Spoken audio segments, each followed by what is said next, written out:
Welcome to the deep dive. Today, we're taking you inside a new community, not just the bricks and mortar, but the rules, the power structures, everything that makes it tick. That's right. We've got a homeowner orientation guide for a new place, Palm Grove, and we're going to unpack it. Yeah, this isn't just about, when trash day is. It's about understanding how these developer communities actually start, who's really in charge at the beginning, and, well, how you fit in. Exactly. Our mission here is to translate this, sometimes dense information into something really clear and actionable for you. We'll look at the key players, the different phases the community goes through. And flag those really critical details you need as a homeowner. Basically give you the inside track. You got it. Okay, let's kick things off. The foundation. The Homeowners Association, the HOA, and who's running the show. Right. First up, this idea of mandatory membership sounds pretty absolute. What's the real implication there? It really is absolute. When you buy property in Palm Grove, you are a member of the HOA. It's not optional. So no opting out. Nope. And becoming a member means you're legally agreeing to follow all the community's rules. They call them restrictive covenants. Think declaration, bylaws, rules, and regs. The whole shebang. The whole shebang. It dictates a lot. And, crucially, it means you agree to pay the assessments, the fees. And this membership just passes on if you sell. Yep. Stays with the property, the new owner inherits the membership and the obligations. Okay, so it's baked into owning the property. But who makes the decisions? Who steers the ship? Yeah. The board of directors, right? Correct. But initially, the board isn't elected homeowners.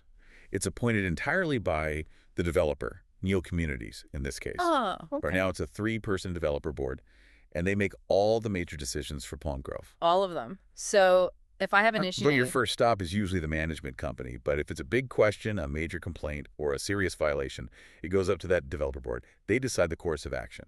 Gotcha. So the developer holds the power through this appointed board, which brings us to the management company, Castle Group. Where do they fit in? Think of Castle Group as the operational arm. They're the property management company hired for Palm Grove. They have staff on site? They have a community association manager. It looks like John Randall is the current guy. And they mention a lifestyle director is coming soon. Okay. But here's the key. Castle Group takes direction from the board. They don't make the major policy decisions themselves. So they execute, they don't strategize. Exactly. Their job is to help the board with the day-to-day running of the community and handle resident customer service. They're your first call for most things. And they have an office contact info? Yeah, it's all in the guide, office address in Lakewood Ranch, phone number, even an after-hours emergency line. Pretty standard stuff. Right. That clarifies the chain of command. Developer board calls the shots. Castle Group manages the daily operations. Now, this is interesting, the evolution. Developer control versus homeowner power. Let's talk about that developer board era first. Why does the developer get this control? It boils down to ownership, really. According to the governing documents, the developer, Neal Communities, owns the majority of the shares or lots in the community initially, so they control the board. And their focus is? Primarily, the look of the community in selling homes. That's the bottom line for them at this stage. Which means? It means they tend to be pretty strict. Strict enforcement of rules, especially anything aesthetic. Think Architectural Review Committee or ARC decisions. They want consistency and curb appeal to attract buyers. So getting creative with my house exterior might be tough early on. Probably, yeah. Their focus isn't individual homeowner customization right then. It's about the overall community image for sales. What about meetings? Do residents get much face time with this developer board? Not really, not in the way you might expect later. Under a developer-led board, you typically don't have regular monthly or quarterly board meetings open to all residents. Just nothing. Well, there's usually an annual meeting, mainly just to adopt the budget. That's often held in November. Okay, the budget. What if the money collected from homeowners doesn't cover expenses? Does the developer just pay the difference? Sort of, but with a big caveat. The developer will typically cover shortfalls in the operational budget if the assessments collected aren't enough to meet those planned expenses. So like landscaping, utilities. Right, but it's not a blank check. Hmm. If some major unforeseen expense pops up, say a big repair needed that wasn't budgeted, the developer isn't necessarily obligated to just foot that bill. So the association could still face, like, a special assessment even with the developer in charge. It's possible. The developer board still has a fiduciary duty, a legal responsibility to manage the association's money properly within the budget. They can't just spend wildly assuming they'll cover everything. Unexpected major costs might still require other measures. That's a really important distinction. Developer funding isn't a magic safety net for absolutely everything. Exactly. Good to keep in mind. But this developer control isn't forever, right? There's this thing called turnover. How does that work? How do homeowners start getting a say? Yeah, it's a phased process. The first sort of crack in the developer's total control happens when 50% of the homes are conveyed. Conveyed, meaning officially sold and closed. Exactly. Title transferred from developer to homeowner. Once you hit that 50% mark, the homeowners get to elect one resident to the board. Just one. So the developer still has the majority. Oh, yeah. At 50%, the developer still holds most of the seats. It's a first step, but not full control. Okay, so when does the real shift happen, the actual turnover? That process usually starts when the community is much closer to being built out, typically around 90 to 95% of homes conveyed. That late? Wow. Yeah, it takes a while. At that point, the developer officially begins the process to turn over control of the association to the residents. Homeowners then elect a full resident board. And that's when things really change, presumably. What are the big advantages once homeowners are in charge? Huge advantages, usually. A homeowner board will hold regular meetings, often monthly. Much more transparency and opportunity for input. Makes sense. They'll also typically set up various committees. You'll get a resident-run architectural review committee, maybe a finding committee, advisory committees, people getting involved in specific areas. More resident involvement. Definitely. And a really big one. A homeowner board can, and usually does, establish community reserves. Reserves. Like a savings account for the HOA? Exactly.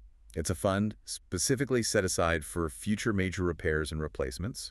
Things like repaving roads, replacing roofs on common buildings, pool resurfacing, that kind of stuff. So you're planning ahead for the big ticket item. Right. Having healthy reserves means you're less likely to get hit with a massive unexpected special assessment when something major needs doing down the road. It provides financial stability. That sounds like a much more sustainable model for the long term. Any common hiccups when that first homeowner board takes over? Is it always smooth sailing? Oh, there can definitely be growing pains. Sometimes the new board inherits issues or, maybe lacks the experience the developer's team had initially. There's a learning curve. Budgets might need adjusting. Vendor contracts reviewed. It takes time to get their feet under them. Sure, that makes sense. Okay, let's shift gears to the really practical day-to-day stuff, navigating life in Palm Grove. First hurdle, getting your account set up and dealing with payments. How does that work for a new owner? So after you close on your home, the title company is supposed to send the closing documents over to Castle Group. This part can take a bit, maybe up to 30 days. A month, okay. Yeah. Once Castle's Warranty Deeds Department gets those docs, they create your homeowner account and assign you a unique account number. And then they tell you. You get a welcome letter in the mail from Castle. It'll have your account number and usually paper payment coupons. That letter typically shows up about 2 weeks after Castle gets the documents from the title company. So best case, maybe 2 weeks after closing, worst case, over a month. Could be, yeah. It depends on how quickly the title company sends the info. Is there any way to speed that up? If I want to get online access or set up payments faster? Absolutely. You don't have to wait for the mail. You can take your warranty deed and closing statement directly to the Castle Management Office yourself. That lets them set up your account much faster. Good tip. Okay, once the account exists, let's talk money. The budget and assessments. How do they figure out how much everyone pays? They plan the budget based on build-out. That means they calculate expenses, assuming all 930 homes are built and occupied. Why do they do that when maybe only half the homes are built? It's actually smart planning. It helps prevent huge jumps in your assessment fees later on as more homes get built and more people start using the amenities and services. They try to level it out from the start. Okay, avoid sticker shock later. And the budget gets reviewed. Annually, yes. Things like utility costs might get adjusted based on actual usage trends. And the payments themselves, when are they due? Assessments are collected quarterly. So January 1st, April 1st, July 1st, and October 1st, due on the first of those months. And if you're late? There's a grace period until the 15th of the month. After the 15th, it's considered late. And then the fees kick in. Yep. A late fee of $25 or 5% of the assessment, whichever is greater, plus a $30 administrative fee. It adds up fast, so you really want to pay on time. Ouch. Okay, how can people pay? What are the options? There are several ways. The method they, and frankly most HOAs prefer, is automatic withdrawal autopay. Direct debit. Right. You set it up on the Castle Group website, pick a date for the deduction, and it happens automatically. No fee for this, and it avoids late payments. Seems like the easiest. What else? You can make a one-time payment online through their portal. Using your bank account has a small fee, like $3.95. Using a credit card has a higher fee, around 3.5%. Okay, so online but with fees. Then there's using your own bank's online bill payer service. If you do this, you must include your Castle account number in the memo field and schedule the payment way ahead, like 15 business days before the due date, to make sure it arrives on time. Needs careful planning. It does. And the mailing address for that, or if you just want to mail a physical check, is an Alliance Association Bank P.O. box in Orlando. Again, allow plenty of mailing time. And if you run into trouble setting things up... Castle has a resident services phone number you can call for help. It's an 888 number listed in the guide. Good to know. You mentioned the portal, Town Square. What's that all about? Right, Town Square. Once Castle sets up your homeowner account, you should get an email within about 48 hours from Norply at townsq.io. Okay. That email has the link to register and create your account for the Town Square portal. What if I don't get the email? First, check your spam folder, obviously. If it's not there, you need to make sure management has your correct email address. There's usually a resident communication form you should fill out and submit. And what's on Town Square? Why use it? It's really positioned as the main hub. It's the recommended way to contact HOA management directly through the platform. Plus, it has resources like tutorials and, importantly, access to all the community's rules, policies, and documents. So communication, documents, resources, kind of a one-stop shop online. That's the idea, yeah. Makes things more efficient. Okay, moving on. Access control, parking, security. Big topics for community living. What are the key rules in Palm Grove? Some definite need-to-knows here. First, parking. Yeah. No overnight street parking is allowed, period. And they enforce that? They say there's random towing enforcement. So you park on the street overnight, you risk getting towed, guests included. Good heads up for visitors. What about gates? All the community gates are closed during nighttime hours, specifically from 7 p.m. to 6 a.m. every day of the week. And getting in, how does that work, especially at the main gate? The main entrance has 2 lanes. The right lane is for residents with transponders. The left lane is the guest lane, and it has a kiosk system. A kiosk, manned or automated? It uses something called the Virtual Guard V-Gate system. So when a visitor pulls up, they're greeted by a live agent remotely through the kiosk. Okay, like a video call. Pretty much. If the visitor is already pre-authorized in the system by a resident, the agent lets them in. And if they're not pre-authorized? Then the Virtual Guard agent will try to contact the resident they're visiting. If they reach the resident and get approval, the guest gets in. If they can't reach the resident, access is denied. So pre-registering your guests is key. Absolutely. Saves everyone hassle. What about residents? How do we get in easily? When you buy your home, you get 2 complimentary vehicle transponders and 2 access fobs included. And if you need more, for another car or family member? You can buy additional ones from the management office. They're $25 each, and you need to pay by check made out to the HOA. Okay. And if there are issues with the gate system itself? There's a customer support number specifically for a Virtual Guard, also listed in the guide. Right. Seems they've covered the bases there. Let's talk property maintenance. This is always a big one in HOAs. What's the baseline? What is purely the homeowner's job? The governing documents are really clear on this. Each homeowner, or lot owner, is responsible for the maintenance, repair, and replacement of their own lot. Meaning the land and the house. Exactly. Your house structure, any improvements you've made, all your landscaping, hardscaping, even the sidewalks adjacent to your lot. Keeping it all up to community standards is on you. That's a significant responsibility. But the guide mentions some landscape maintenance assistance. What's that about? Yeah, the HOA provides basic commercial lawn care service through a company called Impact Landscaping. Basic, Meaning it's not a full-service, customized gardening program. It's seasonal, weather-dependent mowing, edging, some fertilization and pest control for the turf, basic pruning. So they mow my lawn? Generally, yes. Yeah. Mowing is weekly during the main growing season, mid-March to November, and bi-weekly the rest of the year. They also edge hard surfaces each time and beds every other time. What else is included? Fertilizing, weed control. Yes, turf fertilization happens 5 times a year. Trees, shrubs, palms get fertilizer twice a year. They treat for common turf-damaging insects like chinch bugs and grubs, and they do some weed control in beds, monthly herbicide treatment, and pulling bigger weeds. Basic pruning of trees and palms under 15 feet is also included. Sounds reasonably comprehensive for basic care. It covers the fundamentals, but this is crucial. The guide stresses that this is not a full-service program, and it requires lot owner participation to keep things looking good. Participation meaning what's not covered? What am I still on the hook for? Okay, big ones. You are responsible for maintaining your own irrigation system, making sure your sprinklers work, are timed correctly, etc. That's all you. Okay, water is my problem. Right. Also, fungicide treatments, if your lawn gets a disease that's an extra cost, billed directly to you, the homeowner. It's not included in the basic service. Ah, disease control's extra. What about bugs? They cover common turf-damaging pests, other insect problems. That's likely your responsibility to handle. In weeds, you said they do some control. They do a monthly detail. But any weed control needed between those scheduled monthly visits, that falls back on the homeowner.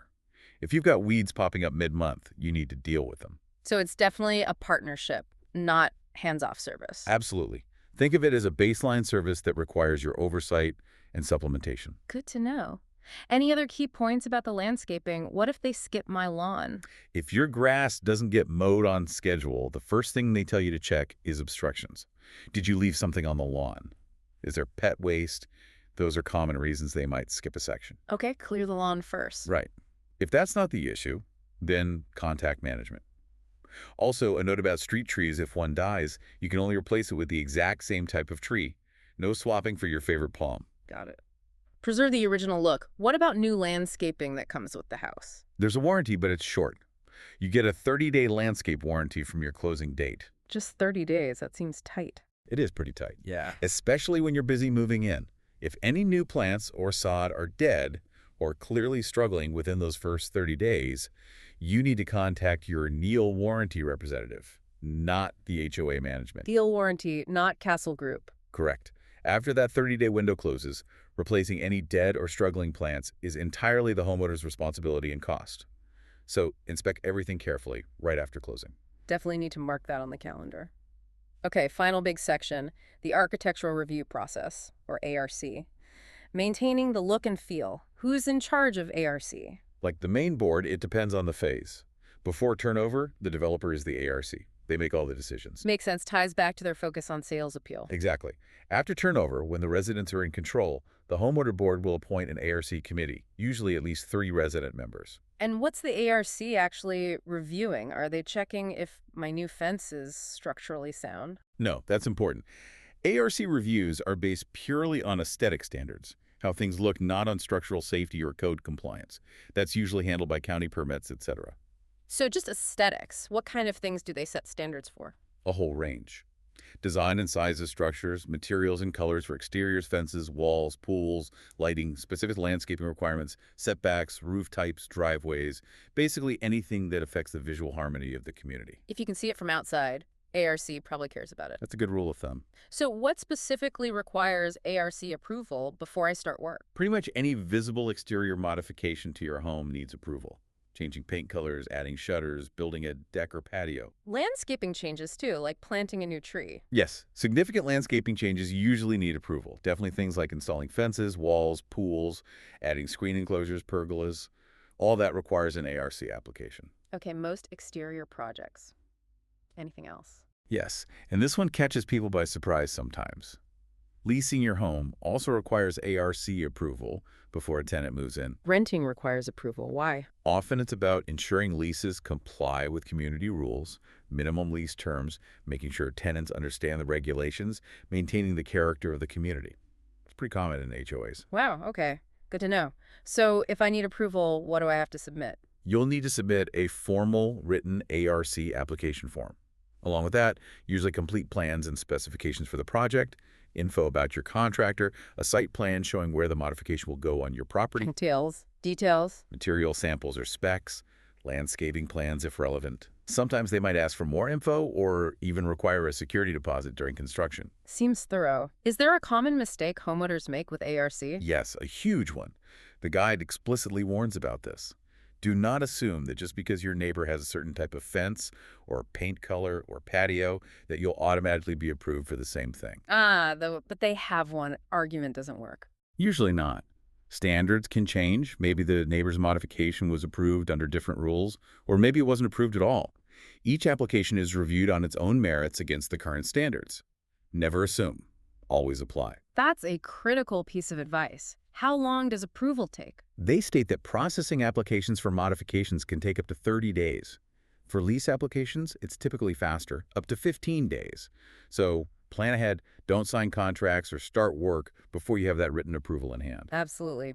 Don't want to have to undo work. Well, we've certainly covered a lot of ground today, really digging into this Palm Grove orientation guide. Yeah, from the HOA structure and mandatory membership through the whole developer to resident transition, payments, town square, gates, landscaping responsibilities. And finally, the ARC process. It paints a pretty clear picture of how these communities operate, especially in the early stages.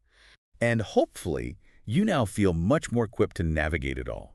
Understanding the HOA's role, knowing your responsibilities, using the systems like Town Square, it's all about being an informed, empowered resident, not just, someone paying fees. It really is knowledge is power here. Definitely.